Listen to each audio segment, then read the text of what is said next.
Week of March 19th to March 25th, 2026 proved that momentum is the most valuable currency in motorsports. While the NASCAR Cup Series stars traveled to Darlington Raceway for a grueling test of endurance, the dirt tracks of Oklahoma and New Mexico saw legends reach historic milestones and young guns continue to disrupt the status quo. We witnessed Tyler Reddick overcome a mechanical nightmare to conquer the Lady in Black, while on the dirt, David Gravel achieved a career first three-race win streak that has him chasing history. From the tight concrete barriers of Darlington to the high-speed slides of the Cactus Classic, the 2026 season is no longer just about who is fast. It's about who can survive. I'm Russ Fritz, And I'm Nathan Johns. and we're telling you to strap in tight because this isn't just racing. This is Switchin Grooves.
Welcome back.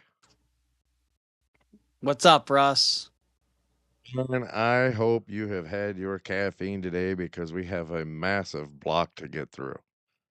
Gotta get through another Mountain Dew to get through this one. Let's do it. The last 7 days have been a relentless assault of racing action.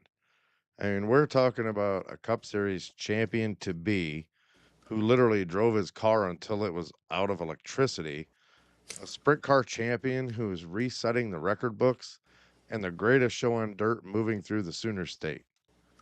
Nate, I know that you're ready to dive in, but Let's strap in. we have to stick to the requested order today. Yep. We are putting the mud on the tires first. All right. So we're starting with the World of Outlaws, moving into the wild high limit desert swing, and checking in on the PA posse, and then hitting up the Darlington triple header. So, oh, where do we start? We start with the World of Outlaws NOS Energy Drink Sprint Cars, Nate, because like I said last time, David Gravel is currently a man possessed. He went into the Oklahoma weekend with all the momentum in the world, and he didn't disappoint. So on Friday night at Lawton Speedway, Gravel started from the pole, but actually had to hunt down Brady Bacon, who actually led the opening laps. Once the line shifted halfway through, Gravel found the grip first, and he actually motored by Bacon in turns 3 and 4 and never looked back. So that win was actually his 122nd of his career, which actually tied him with the legendary Danny Lasoski for sixth on the all time list. That's crazy. But he wasn't done. The very Oh, next night, the series made its debut at Creek County Speedway. Gravel started fifth, but was patient as Bill Baylog, Logan Schuchart, and Buddy Kofoid all traded the lead. In the closing laps, Schuchart actually tried to rip the fence around him, but Gravel stayed committed to the bottom and actually rolled back by with 3 laps to go. That win gave him sole possession of sixth all time with 123 victories and marked the first 3 race win streak of his career. Carson Macedo salvaged the top 10 after starting 22nd, but Gravel is actually now 58 points clear in the championship standings. So David Gravel's making things happen. Love or hate the guy, and you just have to admit the facts, and you can't deny it, man. He's just God. I can't believe how good he's just doing. Like he got off to a slow start, dude, but I mean, now he's found his, I don't know, whatever he was looking for, Yeah. and he is on a roll. And I'll tell you, I was watching Jeremy Elliott and his podcast, is Sprint Car Unlimited, and I have to agree with him that we're gonna call this thing just like he did. We're gonna call it early, and Gravel's gonna win another championship. It's just the way it's gonna be. Oh boy. I mean, you don't want to do that, but you know, facts are facts. And right now, he's on a roll, dude. He's hot right now. So you Yeah. just gotta admit it. But I don't know, Nate. Let's just shift our focus to the high limit racing because their Cactus Classic at Central Arizona Raceway was pure chaos. Oh no. We saw three different winners in 3 nights. Rico Abreu took the Thursday opener after early leaders Brad Sweet and James McFadden actually had issues, and then on Friday, Tanner Thorson finally broke through for his first win of the year in that coilover car that they've been running. Him and his father-in-law Stevie Smith have been running coilover cars, and they are 100% dedicated to that. But they got their first win of the year, and that actually took the lead from Aaron Reutzel on lap 8. But Saturday, the finale was all James McFadden. I mean, he outraced Gio Scelzi into turn 1 and survived a mid-race slider exchange that actually took the Tarleton Racing number 21 to victory lane. That made it 6 different winners in the first 6 high limit shows of 2026. But just last night, the midweek series was actually at Vado Speedway Park in New Mexico. Now, Aaron Reutzel reminded everyone why he doesn't, or why he's a desert specialist. This guy out in out west in the desert heat, man, this guy has got it going on. And he He's went from lights out. oh, absolutely, dude. And he went from third to first on the opening lap, like literally. That's incredible. And a local, I forget his name, some Aaron kid, flipped his car. So they only had one lap in, and after that, it went green to checkered. I mean, the race only took maybe 5 minutes, and That's that was crazy. one of the quickest replays I've ever watched because I watched it last night live, but I watched the replay again today so I could write the content and make sure I had everything. But man, I mean, dude, he smoked everybody. And like I said, he went from third to first on the opening lap, and he led all 30 laps to become the first repeat winner of the entire season so far. He lapped 8 cars and won by over 3 seconds. That's the third That's largest margin. crazy. Dude, that's the third largest margin in series history. Ryan Timms, oh man, you didn't see or hear anything really about him until the last 5 laps. And that kid Wow. put it up against the fence, and he was like a rocket ship, dude. He was coming on. You give him probably another 3 laps, and it would have been a good battle between him and Reitzel. I mean, that car was just flying. Like it So had we a whole have one of the nother. closest finishes and one of the biggest gaps in a while. Well, dude, it All in was. 1 year so far. And anyone who doesn't think that Ryan Timms has what it takes, I'm gonna tell you what, you are completely wrong. And that kid knows how to wheel a race car. And once they find the speed and the grip, like they're just coming on, and you're not gonna stop them. So I'm not even gonna argue with anybody who doesn't think Ryan Timms has it. This kid is gonna be a winner on a national sprint car series tour, and eventually he's gonna have at least one championship. I mean, he's a future champion. He's a champion in the making. And I'm excited to actually watch him get there, and I hope it happens soon. But he was the mover of the night, charging from eighth to third in the final 3 laps. And we also actually have to give some love to the Pennsylvania Posse, Nate. They officially opened their Ooh. 2026 campaign this past weekend, and Danny Dietrich took the JNS Classic feature at Port Royal on Saturday. Then on Sunday at Williams Grove, Lance DeWeese, obviously no surprise winner there.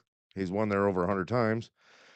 Lance DeWeese, racing for his new owner, Rich Eichelberger, reminded everyone why he's the king of the Grove by winning the opening day feature.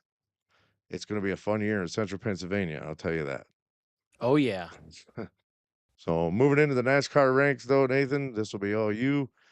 And the Truck Series delivered one of the most improbable finishes of the year. Yeah, that was definitely a crazy race. We started off the night with I forget who all was on the pole. I'm looking at my notes real quick. Um, I don't have that written down for some reason.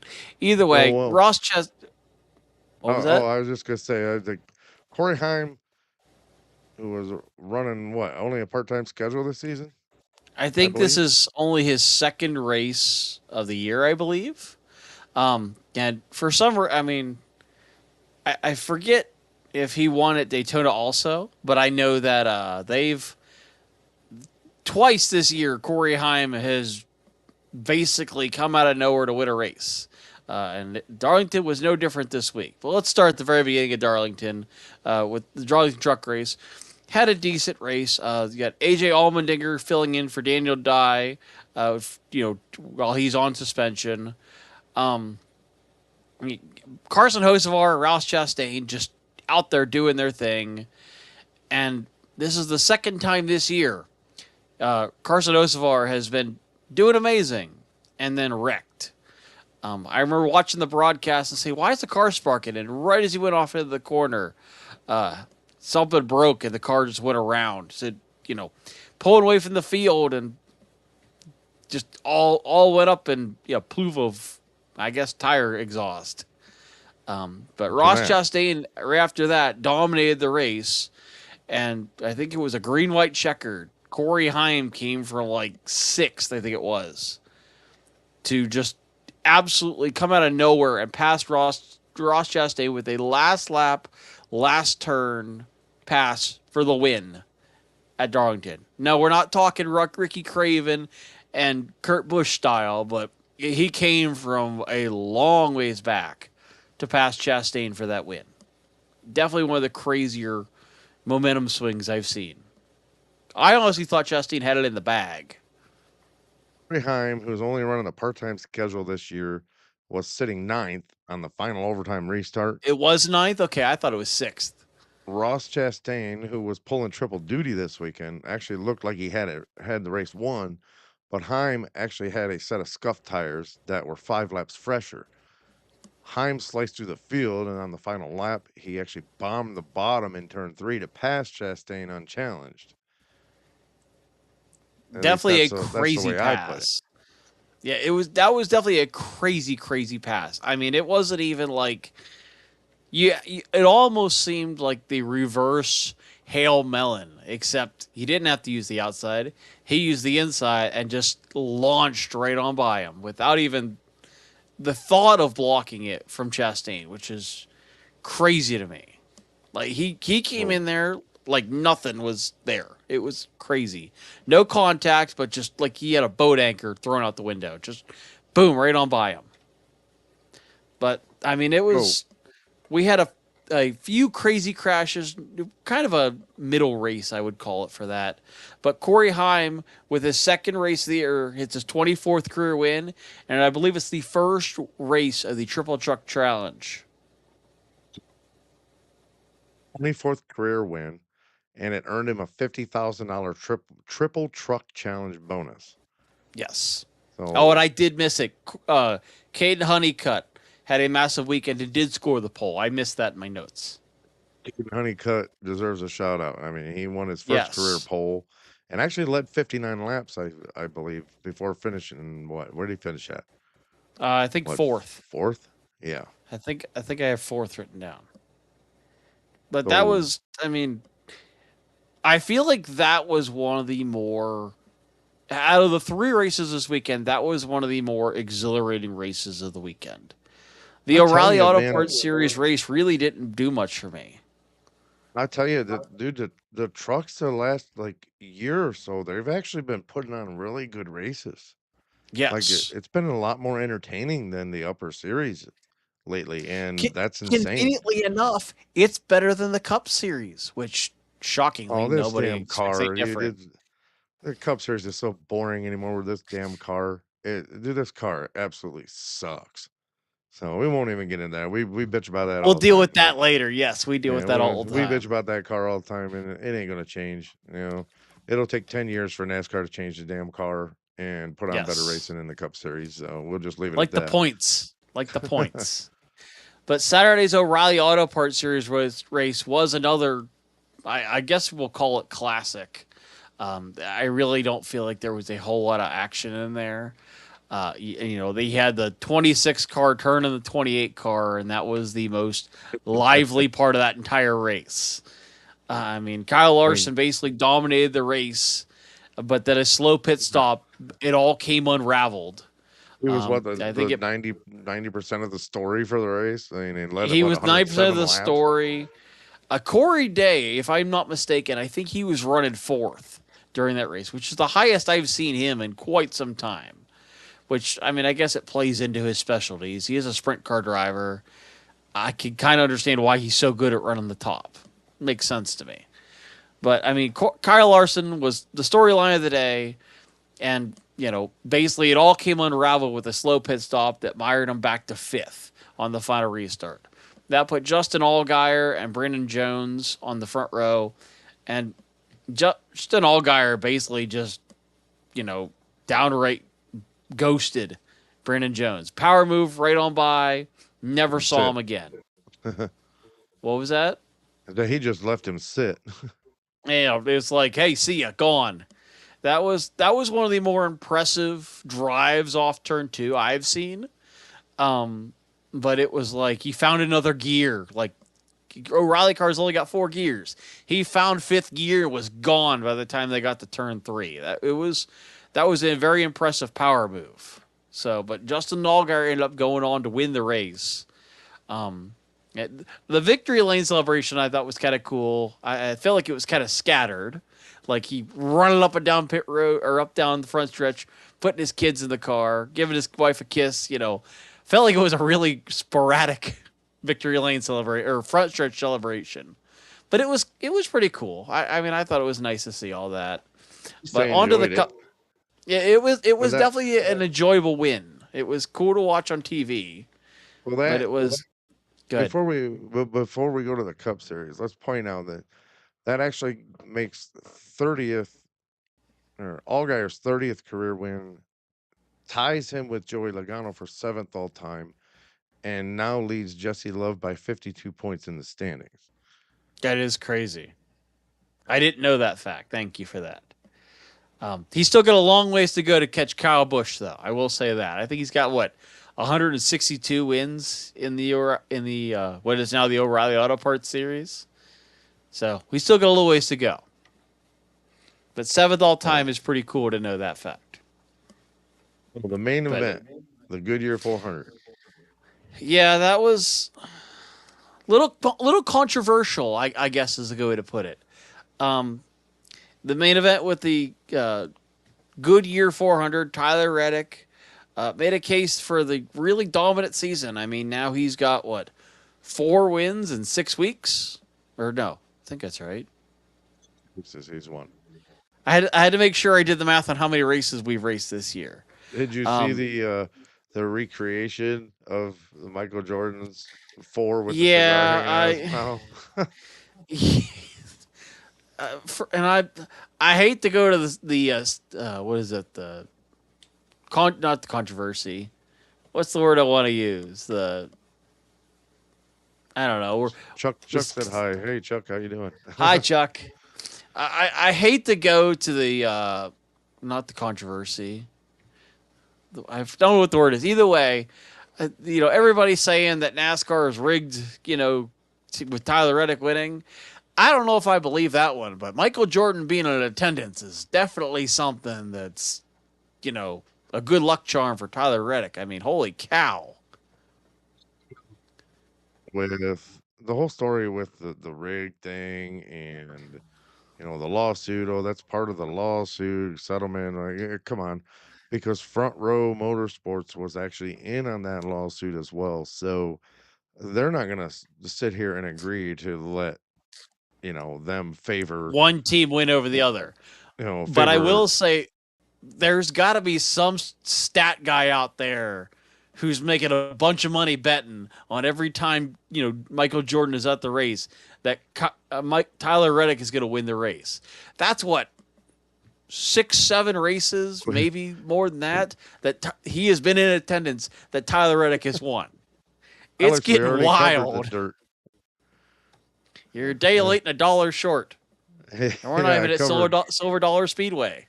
I covered the dirt ahead of time. I mean, there wasn't a whole lot to talk about. I mean, the races aren't as long as the NASCAR races, so when we recap them, I mean, there's not a whole lot to recap. As the show is titled, we were switching grooves. We normally do NASCAR first. Yeah, We switched it up, put dirt first. Just switching it up a little bit tonight. But, yes, the conspiracy theory. I see that now, Chuck. So Tyler Reddick is making a case for the most dominant season start in history.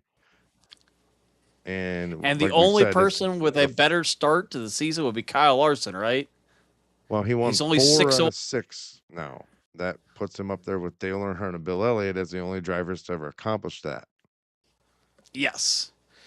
But he had to fight for this one. He had to fight for this one, and a bit of deja vu when it comes to this win. I believe it was 2 years ago. Chris Buescher was leading the race and had a bit of a run-in with Tyler Reddick, and Brad Keselowski ended up going on to win the race. Flash forward to 2026, the spring race at Darlington. We have another instance of Tyler Reddick versus Chris Buescher. This one with not as much screaming and yelling on pit road. Well, at least not from both parties, just one of them. But I believe it was coming down to one of the final pit stops. Chris Buescher, I guess, either didn't signal enough for Tyler Reddick to see him, or Tyler Reddick just didn't spot it. But he essentially just drove in there and almost made it a Joey Logano, William Byron all over again. Chris Buescher ends up, kind of hanging it out there, hitting the wall with the right rear, and kind of just, took away any chance of him really winning this race. At the end of the day, Tyler Reddick went on to win the race, but it was not without its troubles. Earlier on the race, Tyler Reddick actually had battery issues. Drove the car so hard that they needed to change the battery. Lost power at one point. Had a 16.3 second pit stop, which is absolutely astonishing. Alternator failed, and he had no cool suit in the heat down there. He had to change the battery because the car was running off of the battery. And I will attest it was hot down there. I was down there. It was hot. When the alternator dies, the car has to run off the battery. Yeah. So that sent him back. Sent him at least towards the back of the field. And there was actually a lot of people. A lot of people were complaining about that because they said, well, they put a bigger battery in than normal because he had to finish the race and the alternator wasn't working. So. Yeah. But there is actually no rule in the NASCAR rulebook on how big a battery that you can run. So it's more setup wise, if anything. There's nothing to complain about. Yeah. So I got to stick up for him there. I mean, yeah. Unless somebody can prove me facts that it had more weight on the left side, because that is where the battery is. If somebody can prove to me that left side weight for the bigger battery gave them an advantage, I honestly can't argue that one. Like, there is no really advantage to putting a bigger battery in. It, more weight, but really it got him through the end of the race. I can't really, unless there was some sort of thing post-race that they just turned a blind eye to, I really don't think it would have been that big of an advantage. What, a few extra pounds? I mean, I guess nowadays with everything being so technically advanced. It's a battery. Yeah, like it's really going to do much difference. Maybe more. They all have the same option to run a bigger battery if they want to. So, I mean. Everybody can do that next year then, and I'm sure Tyler Reddick will finish 40th. Everybody can do that next week.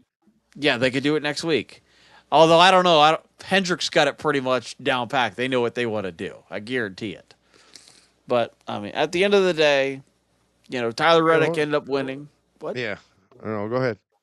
At the end of the day, Tyler Reddick ended up winning the race, um, not without its controversies with the battery issues.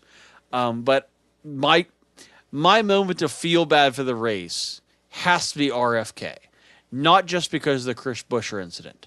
And I remember sending this message because I couldn't believe it. Lap 130, RFK didn't have not just one, not just two. They had all three cars running in the top five in the first three spots. Lap 130, mind you. Now, granted, we're almost halfway through the race at that point. But the fact that they were all running so good and it kind of just fell apart at the end, you know, had Brad been a little closer, we might have had another deja vu where Tyler Reddick and Chris Buescher run into it and Brad win all over again. I mean, he almost found that lucky horseshoe because I'm pretty sure Brad finished second. 42 laps, and he Well, actually won the first two or three or two stages. I mean, he almost swept the race. I If Tyler mean, Reddick was not that far out, he could have swept the race, which would have been crazy. I mean, it's 2023 or 2024 all over again. I think it is. It just wasn't the same results. like what's amazing though was that 45 team. They just never ever they never gave up. And after that late pit stop, Reddick actually erased a 7-second lead in just 20 laps and passed Keselowski with 27 to go. Yeah, That's insane. And it that's was just definitely. unheard of, dude. We don't hear of this. And that team is dominating. And to give it, what made it even crazier is it wasn't just Reddick doing that. Towards the end of the race, Carson Hocevar was just passing cars left and right. He didn't even have to use the intimidante factor, which I love to make that joke. It's so funny to me. Oh, But it was definitely a Keselowski was crazy, crazy finish. Or wouldn't say crazy finish, Keselowski crazy has run. he has Brad has nothing to be ashamed of. I mean, he ran an excellent race, did a phenomenal race, but he was frustrated Oh, after I the can race ended. imagine. He actually was saying that the Toyotas are clearly up on the horsepower and the downforce Yeah. over the rest of the field. And I mean, I don't know. I mean, that's just something that I mean, you saw the report, you sent it to me Yeah. that NASCAR took the race winning car back to the R&D center and they found that it is within compliance. I mean, Yeah. what can you do? There's nothing you can really do about it. Just be better. That's what we got to do. I mean, Yeah, we've got what, like Matt one said about Kyle Ford? Larson. We got one Ford and what, five Toyota winners this year? Four of them all being the same driver?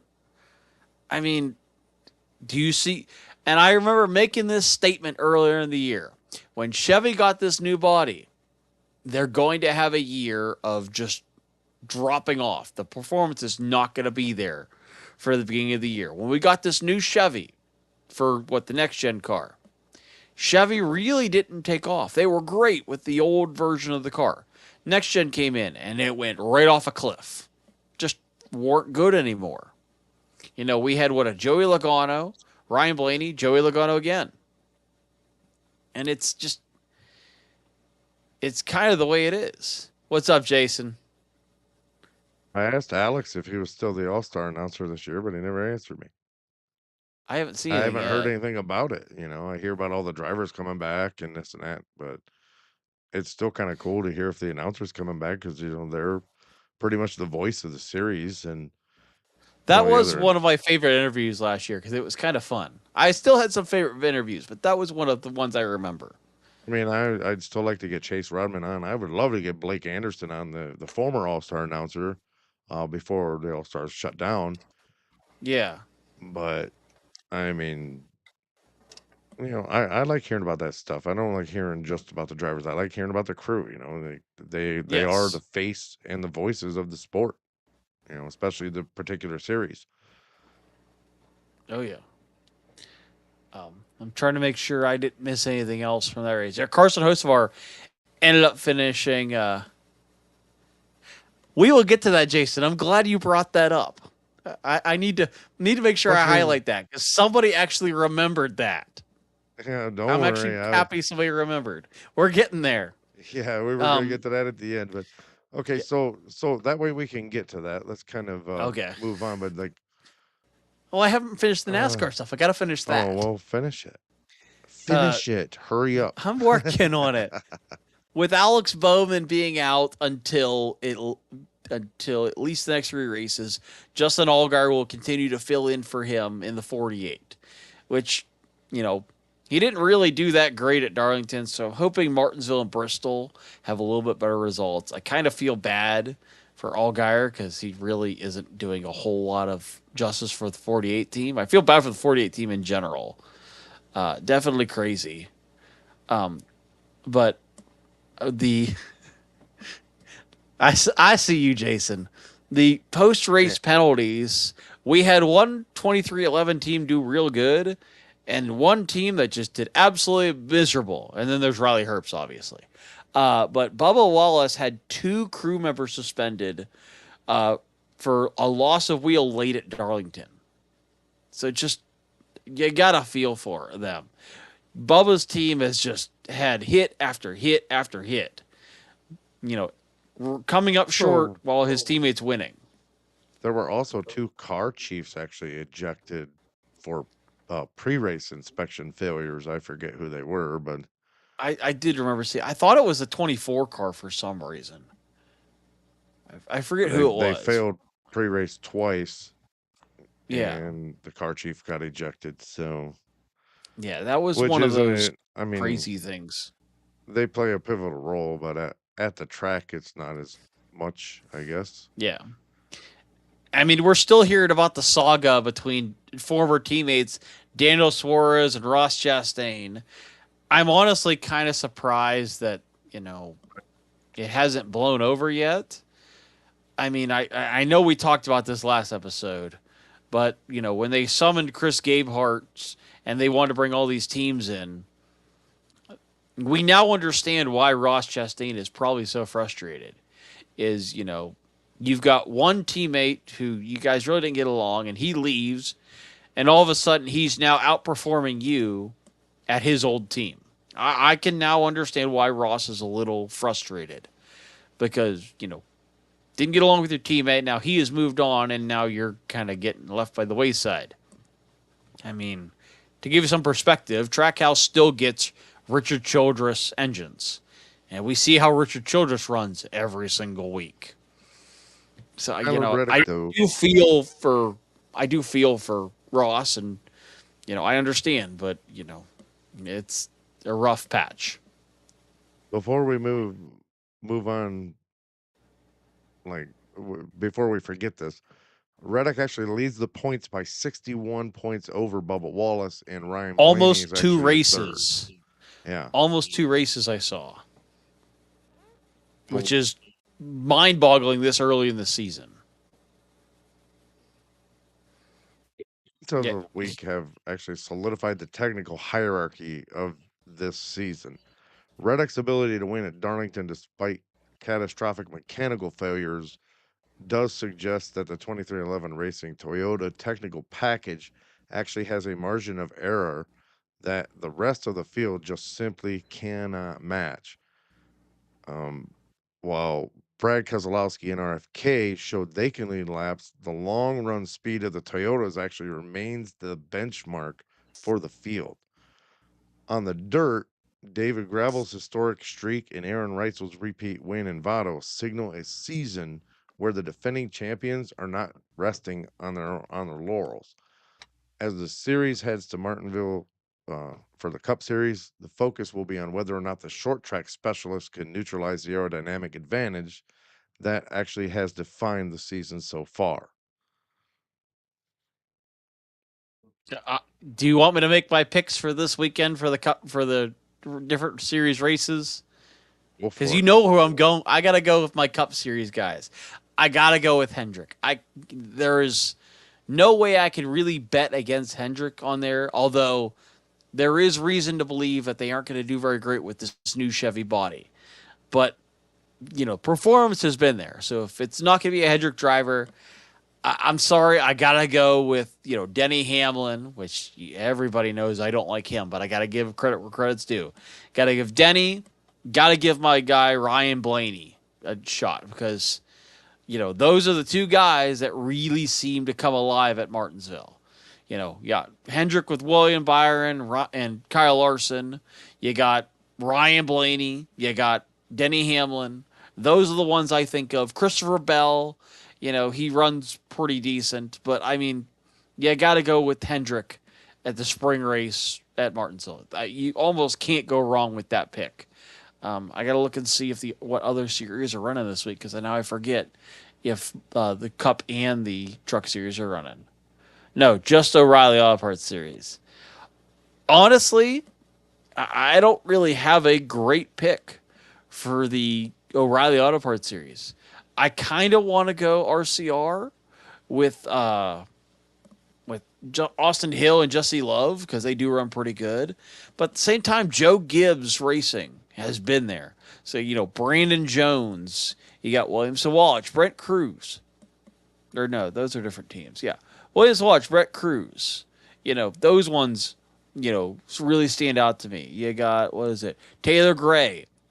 He got shafted, last year and finally ended up winning the race towards the end of the year. Or I think that's what it was. So, I mean, you got to go with Toyota on that race in particular.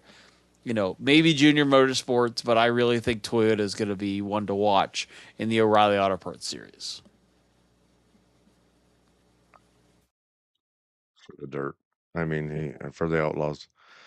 And, I'm going to say it's either going to be Reutzel or Rico or both. So for the next time limit race. That'll That's be just pretty cool to my see, two though. picks. And the PA posse over there, well, I think Dietrich's going to put on a hell of a show this year. So I just think my so, too. picks. But anyway, Nathan, how was your weekend and where did you end up at? We ended up in Millbridge Speedway in Salisbury, North Carolina. I got to give a shout out to Purple Haze Racing, Steve Carmine, Cowboy Carmine, and Carol Carmine. They were great hosts.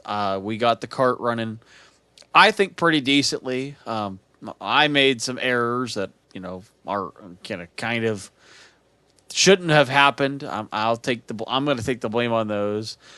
We set up the cart. I ended up being way heavier than I thought I was going to be when we went across the scales at the track. But everything ran perfectly in the shop, obviously.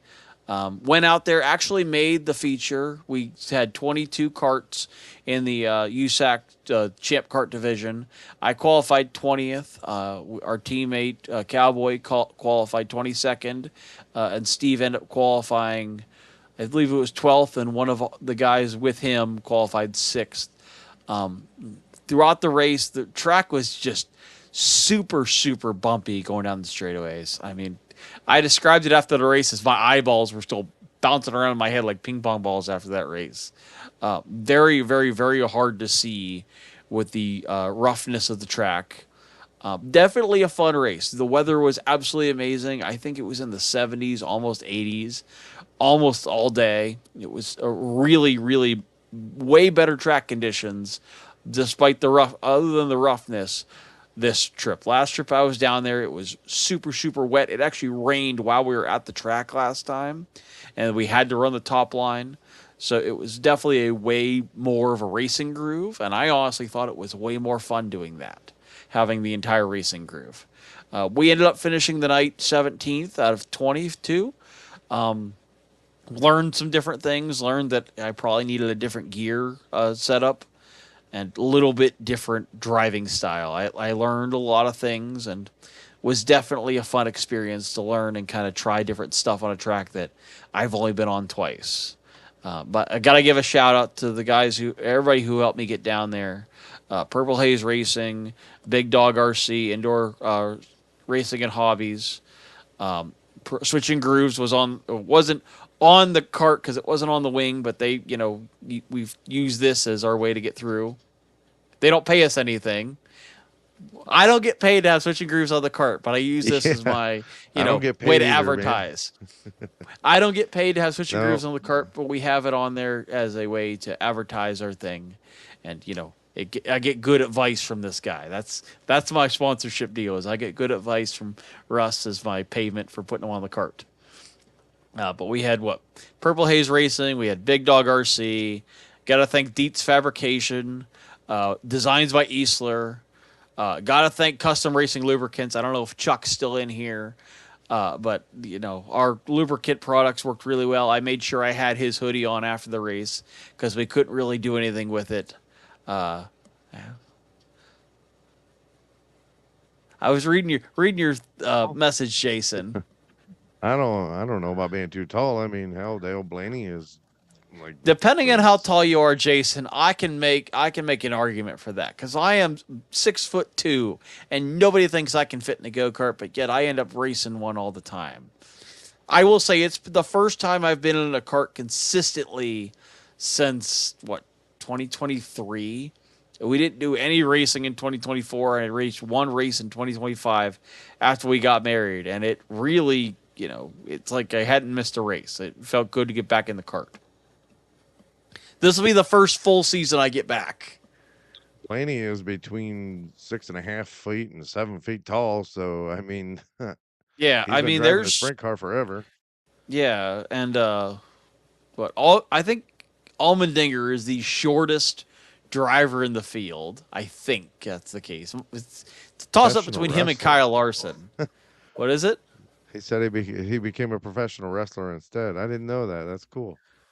That is kind of cool, but depending on I'm how tall sorry. you actually are, Jason, you technically can probably race. It just depends on how your seat's set up. See, Yeah, you're not much taller than me. You might be about an inch. You're an inch and a half taller than me, and not even that much heavier than me. Honestly, you could, depending on the seat, you can do it. You can get the right stuff. Honestly, at 290, you're probably a better weight sit up than I am. I have to have a little bit of weight, and I don't even need it. huge Sting fan and Who, WCW fan. When WCW went out, I just quit watching because WWF/WWE got too like soap opera ish for me. And See, I can't even follow wrestling just because I never was able to really watch it growing up, so it's hard to follow. See, this the 6'4" really isn't that really isn't that bad. Like 6'4" is way taller than me, but then again, I sit far enough down in the cart that you're really that high off the ground anyway. So as long as you get a good seat angle, you can fit inside the cart. Your knees might be a little close. Like my knees are close in a caged cart, but a flat cart it can be done. I mean, I think you're actually if you lay crap, flat, I man. think you're actually longer than the cart. My my quote unquote little brother, man, he's like tall as you, Nathan, maybe a little bit taller. I don't know, but man, Yeah. he's definitely got. I mean, I'm only 5'10", man. Like, where do you guys get all this height from? I'm a little taller than you, but not by much. I'm 6'2", and I'm like what? I think they measured me at 217, but I was 220 like a few days earlier. Just had a couple extra bathroom breaks, we'll call it. But I mean, it's on a good day, and I tell everybody this, and I know this is kind of getting off the subject. I tell everybody on a good day, I could start the season extremely heavy, and with enough racing during the year, I can be in prime condition that I could go to the track and compete for a win when I wasn't even able to compete at the beginning of the year. It all depends on the time of year for me. Start the year at 210, 220 pounds, and by the end of the year, I've sweated off enough water weight that I'm 180 pounds. It all just, you got to put the work in, I guess, is a good way to put it. Something that I thought of. We have to put some kind of a fan club, like hit together or something, so these people can actually help us advertise our show and represent. Especially guys like Chuck and Nathan. They're huge fans of ours, and we appreciate their support. I mean, this is what we I'm do it glad to for. have Jason back. It's nice to see a familiar name that honestly I don't know, Jason, but it's nice to see a reoccurring fan come back every single week for these episodes. Like that kind of energizes me to want to come back and do these a lot. I love interacting with the fans. I wish we had a way to interact, like, do like trivia or something. That might be an off season thing we do, where we do like some sort of trivia show, just racing themed. But Something we're discussing, yeah. something we'll have to look into, or even like do a fan spot or driver spotlight if we get drivers to come on. Have them come on this off season, talk about how their season went, season recap for them or something. Do some sort of fan interaction. I know we went to Lernerville. We had Lismore Speedway on here. Those people from Australia. Yeah, they That might have actually been the coolest thing I've seen. they invited us over and told us we could actually be guest announcers if we ever made it over there, but I don't have a passport, so I don't have a passport either, but I and may have to look into it I because I feel really like that'd be don't kind of fun. I really don't do airplanes to be honest with you, but my because my work actually wants to send me to Arkansas to because I'm an industrial painter for a living and I paint I have not ovens. flown since I was 5, I and it was paint pre nine ovens. 11. I paint industrial ovens that we make for like, conveyor ovens and we make conveyors and ovens. Yeah. And the one of them went to Arkansas and the truck driver that delivered it supposedly let the tarp beat on and off of the Oh side no. of the oven and actually tore the paint job up Oh no. and this is a metallic silver oven, so they want me to go to Arkansas and actually repaint it. And Oh boy. my supervisor said they wanted to fly me down. I was like, I really don't do airplanes, man. So, but Guess you're going I'm on a not road sure. trip. Well, I, I might have to anyways because we can't actually fly the paint down there because obviously you're not allowed to yeah. unless I flew down there and then just bought it while I was there Yeah. through a Sherwin Williams dealer, which we use Sherwin Williams paint. So, but Yeah. yeah, I don't know, That's man. crazy. To give you some perspective, the last time I was on a plane was like maybe like wintertime pre 9/11, like maybe late 1999, early 2000. I haven't flown in forever. The next time I'll be flying is we go to San Diego later this year. I'm going to try to remember to do a broadcast while I'm out there because it'll be my first time on the West Coast. So if we have any fans on the West Coast going to be at the San Diego race, we'd love to be able to take a picture with you. Hopefully, I'll have a good shirt by then. I need to get some more Switching Groove shirts for us. But I would love to be able to give you guys a shout out, put a picture on our Switching Grooves that we met out there. But I'm excited because I've always wanted to go to the West Coast and never been there. I'm actually putting together a schedule for Switch Grooves to be at hopefully, I mean, I'd like to make it to all of them, but I'm not sure if I will. But All the for speed Ohio Sprint weeks. Speed Week, for the All Star Circuit of Champions, and I've never done it before. I'd like to follow the entire Speed Week, but I'm not quite sure if I will. I do have the camper, the new truck, so that's not an issue. The issue is That'll be just one of those on the road weeks. Because if I'm not weather mistaken, permitting and work permitting, if I can get the vacation time approved, which I don't think I'll have an issue with that, but hopefully we can do something there. And I would like to do live shows, every day. Oh, excuse Jason, if we me. get more Switching Groove shirts, I will happily get you some more Switching Groove shirts. We have some real cheap ones right now that aren't any good, and I'm not proud of them. So I want to make sure we get some good ones before we send them out to anybody.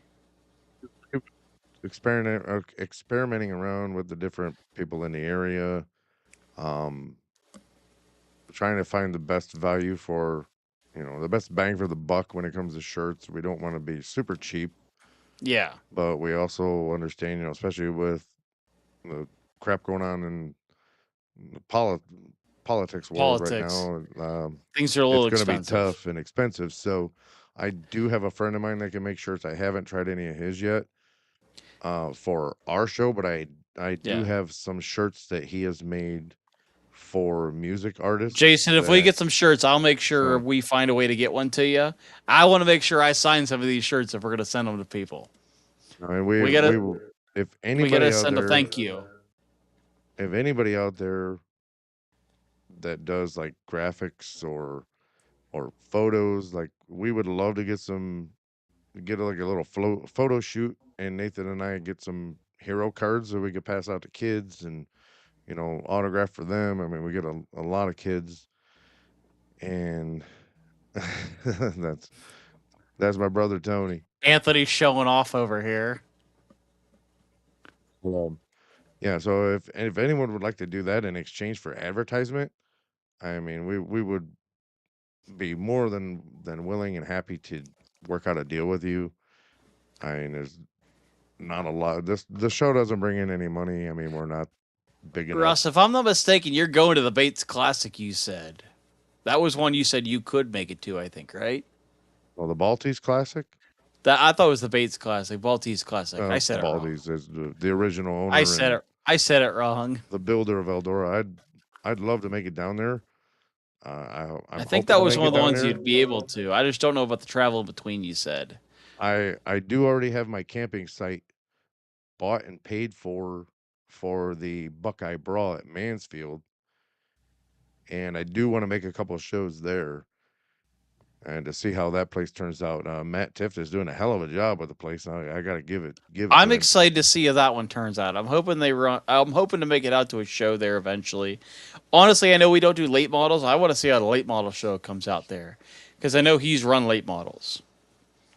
And they plan to do all kinds of stuff with the place. And I'll tell Yeah, you what, I I'm mean excited to the see place it is again. he's doing a phenomenal job, and the place is going to pay for itself. I mean, he's Yeah, put well over $1 million into this place, and I yeah, wish I had the money that he has put into this place just to put into my retirement account. But yeah. I mean, I got to shout out to Matt. I know it. I've mentioned the show to him a couple times and his staff, but man, they're doing one hell of a job, and I would love to be able to get there. I was talking to his previous general manager that they let go for some personal reasons and stuff like that I'm not going to get into. It's none of my business. And he was okay with me coming down doing a show and interviews and stuff like that, but unfortunately, I can't do that anymore because they don't have any contact anymore. So I have to figure out a new contact within Mansfield to be able to do that. I'm looking to see when the races are for Ohio Speed Week. Because honestly, I feel like that would be cool for you guys to be able to meet up for that. I don't remember what the dates were on them. So the Are Fremont race I will not be able to make, and the Waynesfield race, or basically from Fremont on to the end of the speed weeks, I will not be able to make. I will actually be in San Diego. That is the week we leave for San Diego. So unfortunately, Jason, I will not be probably able to make the Eldora race, but Russ may be able to make that one because that one is closer to his house at Fremont. it's I like don't know. I don't know if minutes. that. I'm It's not like 10 talking minutes for away. him though. Yeah, if you were to go to Fremont, you would probably be able to see Russ. I unfortunately will not be there. It has to be a big show at Fremont. I don't go there every week, Yes. but Oh, I meant the Speed Weeks one is what I meant. oh yeah. Yeah, that's But the week I leave, so I won't be there, Jason, unfortunately. But hopefully someday I'll get to meet you. I'm literally like 10 minutes away from Fremont and 20 minutes away from Attica. So The closest one for me, Jason, would be Sharon. I don't know if I making sure he's still here. Sharon is about 30 minutes from my house. That's on the other side of Ohio, though, from Russ. Unfortunately, those tracks in it's particular are about the closest an ones to hour me. and 30 minutes for me. Yeah. So, and I'm trying to think if any of these other ones are even close to me. Unfortunately, I do not know Ohio tracks very well. I just know Sharon because it's literally Sharon, PA, and Sharon, Ohio are the exact same area on the map. That's the only reason I know it so well. So Hopefully, I'm hoping to make some more big shows. I'd actually like to make it out your way, Jason, to Kokomo because my mom is literally just north of Kokomo, maybe 20 minutes. So I have a place to stay when I go out there, and that'd be pretty awesome. I could take all my stuff. I don't have to take my camper, and I have a place to stay. So, Just but it remember all to bring me because I've never been to Indiana, Russ. Just remember me. it all depends if I have my kids on the race day, because my I can't force my kids to go to Indiana just so I can watch a damn sprint car race. I'd like to, but you that's kind of far away. Jason, It ain't like taking them to Fremont. just so I'm making sure I'm reading this right, Jason, you said July 27th is the Circle City race. That's the same weekend as the Brickyard 400. I might have to make a trip out for that. That might be worth it. Knock off Indiana, NC, and Brickyard at the same time. That might be a week to make it out to. That would be worth it at that point. You, Nathan, go to Indianapolis, and we'll go to the dirt track. And Oh boy, this might be good. So Sunday is the Brickyard race, and Monday is the one at Circle City. Jason, how far away are those apart? Now I'm gonna have to look that up. That'd be kind of cool to be able to make that trip happen. I'm looking it up to see how fast I can look it up.